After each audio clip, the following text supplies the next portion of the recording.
You're such an asshole. I love my job. Cappy, how do I get the Minnesota Gurlza? Okay, well, because 10 years ago, how do I have 6 comments already? How do we have love my job. 10 years ago it's got to be where how do I get the Gurlza? How do I get the Gurlza? How do I get the, and I had enough of it. But you, sir, are asking a different question. Because how do you get the Gurlza? You go to the gym, and you diet, and you be tall, and you don't be a douche, and then you have something charismatic and shine, and then you ask a lot of them out. By the way, that's also how you get the Minnesota Gurlza. But Minnesotans being the special, interesting, unique creatures that they are, what tailoring and tactics should you employ to get the Minnesota Gurlza? I wish I could be funny.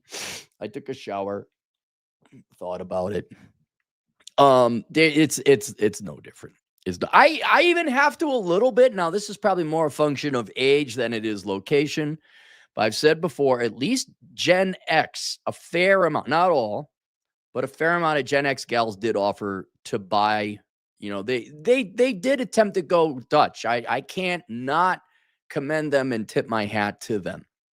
But aside from that, positive, for the most part, it was not an acceptable situation, behavior in general. But and also be perfectly, I don't think it's anything to do with Minnesota. Let me tell you a story, okay? I was young. I was like, God, in my mid-20s, maybe younger 20s. I was not seeking advice from my mom. We just talked, and she said, "How you doing?" I'm like, "I'm pissed off." Like I had enough because a girl had just stood me up, and she was like, "Well, maybe she got hit by a truck." That's where the story. She did not get hit by a truck, but women actually believe that. But one thing that kind of another little snowflake on the precipice of an avalanche to cause a thought. She says, "Are girls really like that?" I'm like, "Yeah, that's where the rule 50-50-25 came in. The majority of times, this is back in the day, there was the internet, but not online dating. It would be very common for girls to say yes to a date and then just not show up or ghost or anything like that. Well, it must be you. You're the common variable. Shut the fuck up. So much data has come out proving it's wrong. It's just expected girls are going to flake on you because they be flaky, but she said, this is a boomer woman. She was appalled that someone would not honor the contract, an agreement. She said, we would never do that to men back when we were young. Like if you had a date, you would go on the date, and maybe you weren't, super excited about the guy, but if you said yes, you would honor your word. And so I guess you go back far enough.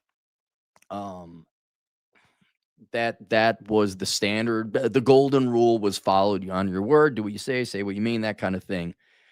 And but that was not the case back in the days. But whenever the switch came, getting stood up was pretty much the industry standard back then. But we didn't have the benefits of the internet to say, "Is it me? What did I do wrong this time?" Maybe I just didn't power boss enough. Maybe I had the wrong tie. Back in the day when you'd actually take a girl to a jazz club, this is how long. Hey, like you'd actually, let me tell. Okay, this is how long ago this is. So this field information is very dated. We're talking about days where Cappy would take his shitty Ford Escort, save up money, working an extra shift to take a girl out on a date, and we'd ask out in person, and then we would go to their house in our car that we owned, with our driver's license that Chad Oakins doesn't have. We had our driver's licenses by this time. And then we would pick them up and we would take them typically to a movie and dinner. Sometimes it'd be something else. Later on, of course, the dancing and ballroom dancing and jazz clubs. And a lot of times, because it actually ended up just working that way, I'd be working in banking and I already had my suit on, so I didn't have to change. Why not? I'll pick you up on my way back from work and we'll go to the jazz club. If you could imagine such a thing. Could imagine.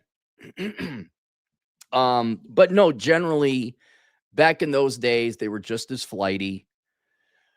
They were now keep in mind, I don't go out to the nightclubs anymore. The beginnings of the was starting to happen. The neuroticism, the anxiety, nowhere near to the extent that it is for you young kids nowadays, where what 50% of you have social anxiety. Just shut the fuck up. But there were, you're like, that's weird. Some weird behavior. A handful of gals just losing their fucking shit and crying. Of course, those are exceptionally attractive women, so that's where you avoid 9s and 10s. These 7s and 8s is where you kind of want to be. Um, and back then we caught the tail end of it where women were still generally attractive and would dress up somewhat feminine and cute. I've told the story many times before. We're in college. If it was a new semester, first day, guys would dress up a little bit more. Girls would, they still wore skirts and some dresses, or if it was cold, they'd have a cute winter kind of outfit on. They did not wear their pajamas to Walmart. But like I said, I think that's more of a function of time. And I don't think it's anything specific to Minnesota. In other words, the experiences, and that's what the entire, whatever you want to call it, red pill journey, the march through the institutions, whatever, starting with the blogging days of comparing notes, where we realized, no, it wasn't just the girls in Tallahassee. It wasn't the girls in whatever, St. Louis. This was a nationwide cultural phenomenon. And now in hindsight, if we do the autopsy, generally caused by feminism, the feminist indoctrination girls got into schools. Also, one that doesn't get enough credit is all the girl magazines they read back in the day, like Teen Beat and all that, which one of these days I'm going to go and read through a bunch and find out. That's a big old question mark I like to research. That's, how to, play hard to get, or, oh my God, 13 ways to give a blowjob in the backseat, all this fucking bullshit. That had begun, was in pretty much full analog force previous to the internet. So I have to, they were better looking. Yes, they were thinner, but everybody was back then. I had tip that they would, offer to pay, but your flakiness, the drama, and especially as time went on, I mean, one of the main reasons I just ended up going out with the girl I got now was the girl before that, punched me because I said I didn't want to sleep with her anymore. She showed up at my house at 3 a.m. Absolute psycho crazy. I'm just like, I'm done with this fucking shit. I'm done with it. It got worse. But I don't think that is specific to anyone in a particular state, let alone Minnesota. Minnesotans, I will say, the only thing you need, you want to know how to get to Minnesota, Gurlza. All right. You, for whatever reason, you like the minus 22 it's going to be, and the next 5 days it ain't going to go above 0. Look it up. You like paying taxes and having commutes and traffic and snow. The only thing I'd say there is, they're going to be leftists. So, and that's just a given culture wide. Forget whether you're dating or just being social. If you just need to survive, oh, yes, you're a Democrat. Like, I got friends in California. Oh, yeah, you're a Democrat. Yeah, okay. Yeah, we say the current thing. We do the current thing. And then everything else is the basics, be in shape, ask a lot of girls out, have some shit going on. If you can be a situational alpha, like go into a hobby that you're really good at where there happens to be women. Watch The Tao of Steve. That's an interesting movie. That's an old one, like 2003, 2004. But yeah, you're just a Democrat. And it honestly is just such a background assumption. It doesn't really come up. Especially, oh, yeah, I totally voted for Hillary. Oh, yeah, I'm totally for taking other people's money and giving it to people that hate me. I'm totally for the thing. Oh, yeah, I totally. As long as you're in shape and good looking, they're not really going to care. Then I don't know. There's the studies I did, which I have linked below, the book of numbers analyzing the ROI in the pursuit of women. Minneapolis was one city, but I did Minneapolis, Dallas, and Denver, I think it was. You say, well, what about the girls out in the country? 100% guys. I did 333 in each area: Denver, Minneapolis, Dallas. Anytime you went to a rural zip code, if the girl was good looking, she was a single mom. That was universal. Not even one data point. Oh no, she wasn't a single mom. All of them. All of them. So I using statistics and not my incredible contempt and hatred for the people of Minnesota, calling it down the line, it's going to be the same wherever you go. If you go out into the sticks, if you find a good looking girl, she's got a kid. If you go on the sticks and she's not a good looking girl, well, she's not a good looking girl and, lives in a trailer. But no kidding. Go live in Wyoming for a bit. You'll see what I'm talking about. What was it? The suburbs. Dallas was amazing. Dallas, they had some good looking women. I was like, holy cow. Suburbs. Oh, so long ago. I even got the spreadsheet somewhere, I'm sure. The city is, they're just going to be ranked left. The suburbs, you're safe being a leftist. But the cities, you're starting to, and even more modernly, you're starting to deal with people who are mentally ill.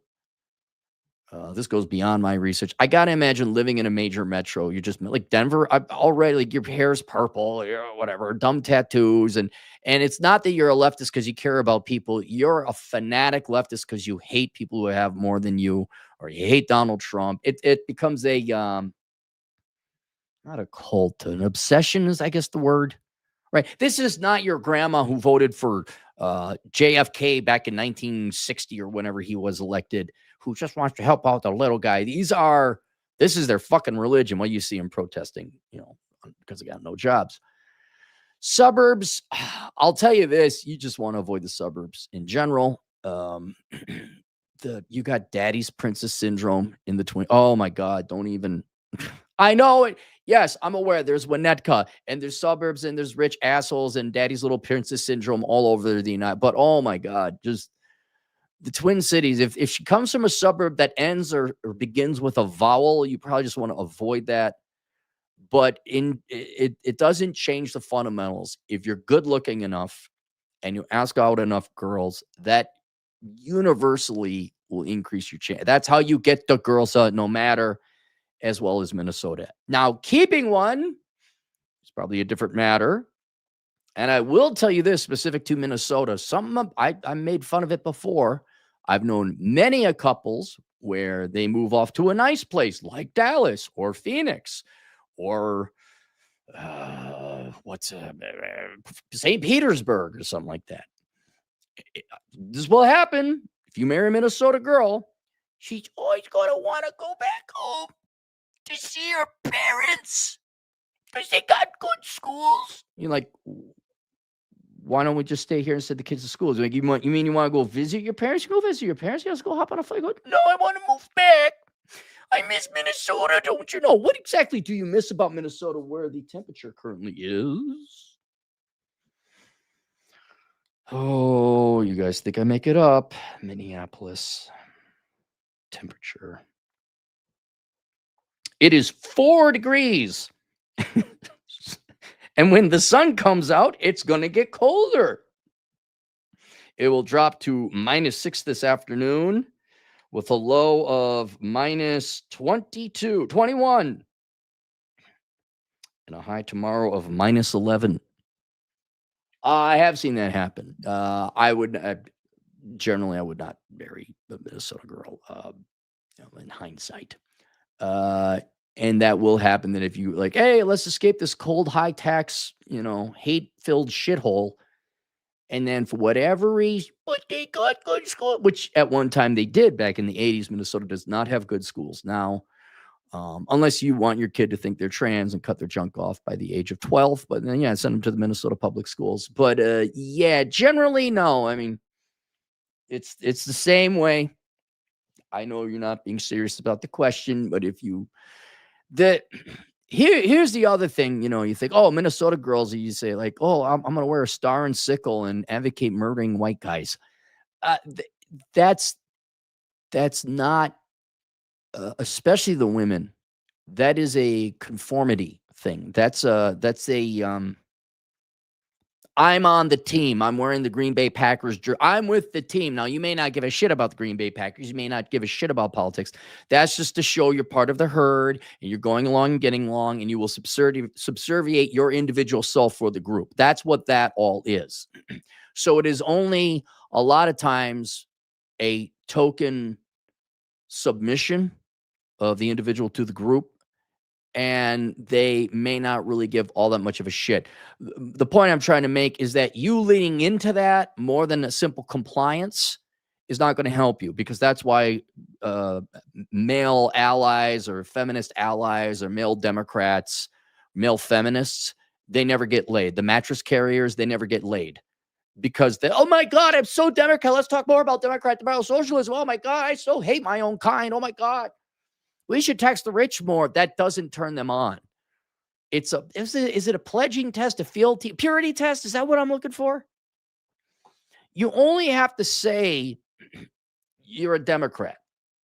You could even maintain a believable facade that you are a blue collar Democrat. Like, no, I'm more of a union Democrat. Like, I'm working hard. I believe in helping out the common man and da. But then that way you can still act like you're masculine. Never say you're Republican, because then you fail the purity test.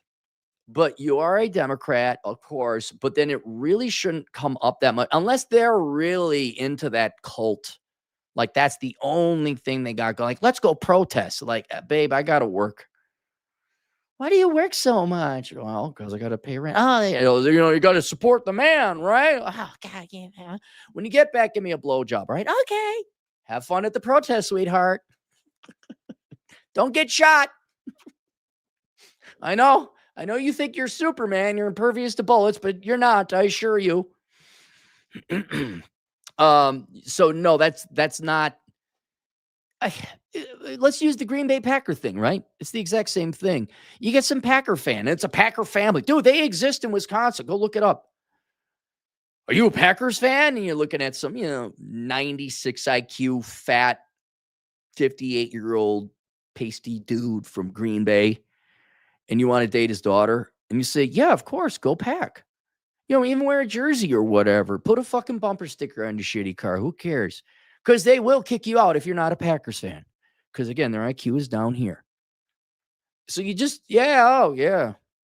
What is it? Paris is worth the mass, if you know that quote. Paris is worth the mass.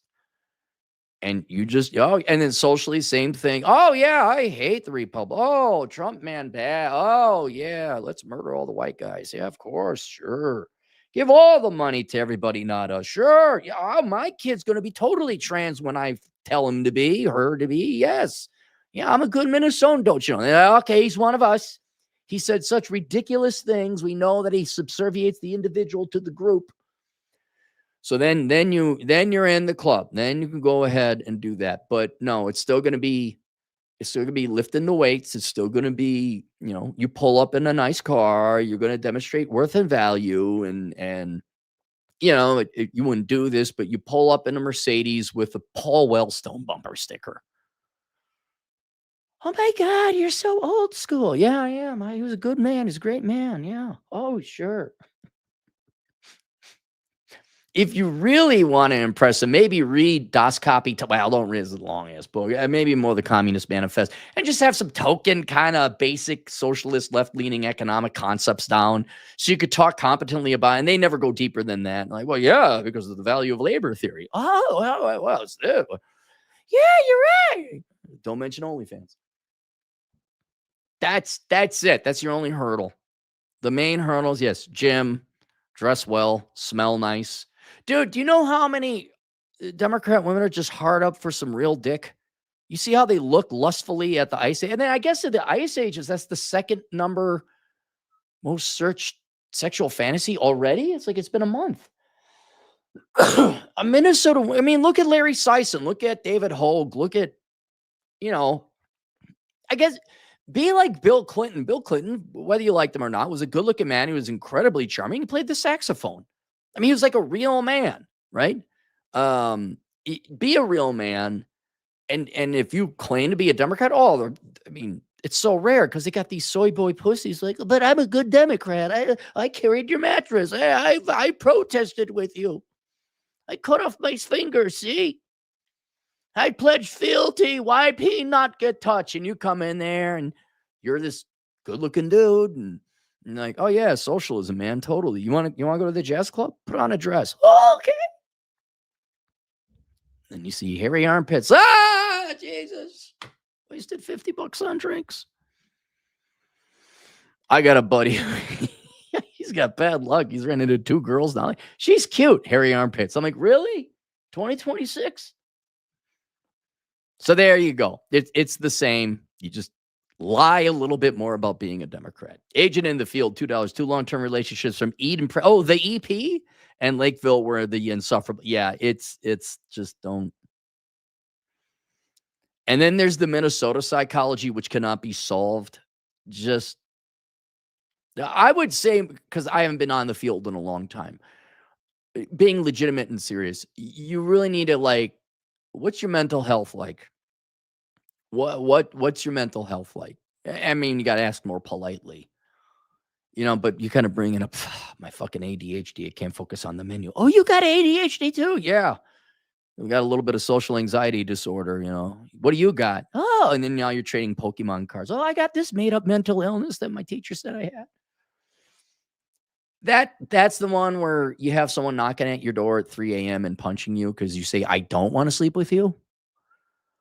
That's where the girl, after you hung out with them on a date, and then you go hang out with the people that you're all hanging out with. Hey, what's up, guys? And they're all like, ugh.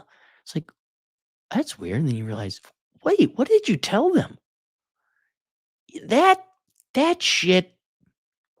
Maybe you ought to just go to Thailand. Maybe. Yeah, right. And then there was the Russian one.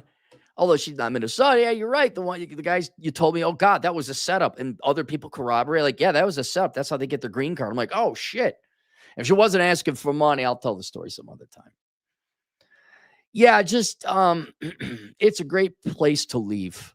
It really is. Ankle bracelet. Yes. Okay, Uber noob, of course. If you really want to have ankle bracelet game, you're a criminal. And you've changed your ways. Uber noob, $5. As much as millennials trash boomers, millennials are the first generation of wild to raise kids that can't read, still in diapers at age 4. Popcorn. I don't. You know whose problem that is? It's their problem. My kid is shitting his pants at 4. My kid has all these diseases and mental disorder. It sounds like a you problem then. Whatever you do, don't spank your kid, though. Don't do that. I think you just need more timeouts. What does your Reiki crystal healing astrology wife think with her degree in sociology? What does she recommend? What anchored in reality empirical advice does she consult from the stars right now, sir? Ken, $2. He says, hello, Ken. Nonstop Dre. Hey, Dre, what's up? $2. Just go to the Carlson School of Management. Easy 9s and 6s, bro. No, just mid IQ girls. I'm not kidding. We were at some entry-level course, and they asked, well, what are you all majoring in? Nearly every woman was in HR. Now, admittedly, that's 25, 30 years ago, but no. Business school, you're not going to find anyone intelligent at business school. Just leave. Link below is my book, Reconnaissance Man. It teaches you where to live in the United States so you don't end up like me, stuck in a fucking cold Marxist shithole for 3 fucking decades. So please read that book as a young man or a young woman and follow the advice there. It tells you, like, yeah, consider these places and do not go here. Unless you like it, where adult Democrats shit syphilis-infested turds on the subway. That's going to be fun watching Democrats defending that. Yeah, it's a great community. Okay. Then also, what was the 2? There's Reconnaissance Man. Shit, there was a 3rd one. I forgot. Oh, yeah, Book of Numbers, because you're asking how to get the girls. The Book of Numbers analyzes the ROI and the pursuit of women. That will be universal. I know it was a funny joke question for you, sir. But in case people are wondering, how do I get to Minnesota Grills? Then finally, if you want to get out, it's not just a matter of reading a book on where to move and where to not to move. You need to be able to support yourself in those areas. That is what kept me anchored where I didn't want to be, a literal prisoner. What I recommend is that you get a skill that allows you to find a job anywhere you want to work. And that skill, there's many skills, but the one I'm going to recommend is you look into accounting because it's going online and you don't have to go to college to get certified to become a tax accountant. If you want to, we just had a guy. He's like, how the fuck do I get out of Boston, Massachusetts and move to Indiana? I'm sure finances play a role. And like, oh, you got a job there? Why not worry about the finances? Become an accountant. And of course, you're going to have to work for someone for a while to get the experience. But after a while, it's one of the more conducive fields that allow you to be remotely employed and self-employed. So if you were curious, if you're done being a political science major and working as a barista, if you'd like to actually make some money and leave, whether it's Boston or Minneapolis or Chicago or wherever other places adult Democrats shit in the subway and leave Lord knows what curious diseases in their feces for everyone to share, consider becoming an accountant and take a look at that course. It's called The World's Greatest Accounting Career, and it's available on Teachable. That's it. We'll see you guys later. Toodles.